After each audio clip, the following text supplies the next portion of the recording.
بندے کے دل میں اللہ کا تھوڑا سا بھی ڈر ہوگا نا،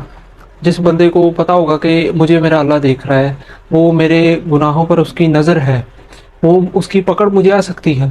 وہ کبھی بھی کوئی بھی گناہ کر کے خوشی محسوس نہیں ہوگی اسے۔ وہ کوئی بھی گناہ کرے گا تو اس کا دل دھڑکے گا گناہ کرتے ہوئے، لیکن جب وہ کوئی نیکی کرے گا تو اسے خوشی ہوگی، وہ اسے بڑا سکون ملے گا، پرسکون ہو جائے گا جب وہ کوئی نیکی کرے گا۔ لیکن جس بندے کو اللہ کا ڈر نہیں ہوگا، جس بندے کے دل میں اللہ کی یاد نہیں ہوگی، جو بندہ یہ سمجھے گا کہ مجھے اللہ نہیں دیکھ رہا، جو بندہ لاپرواہ ہوگا، جو بندہ یہ کہتا ہوگا کہ یہ میری زندگی ہے اور اس کا جو مالک ہے، اس کا جو حقدار ہوں وہ میں ہی ہوں،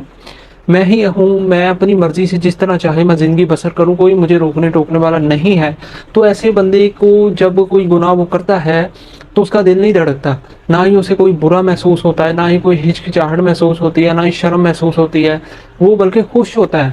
وہ گناہ کر کے خوش ہوتا ہے، اسے گناہ کر کے ایسا لگتا ہے جیسے میں نے بہت بڑی نیکی کر لی ہے۔ لیکن جیسے ہی وہ کسی نیکی کی طرف آنے لگتا ہے، پہلی بات تو وہ آتا نہیں ہے، اگر وہ آتا ہے تو اسے نیکی بور کر دیتی ہے، اسے لگتا ہے کہ مجھے یہ کام نہیں کرنا چاہیے تھا۔ تو جس کے دل میں اللہ کا ڈر ہوگا وہ کبھی بھی گناہ کر کے خوش نہیں ہوگا، بلکہ وہ نیکی کر کے خوش ہوگا۔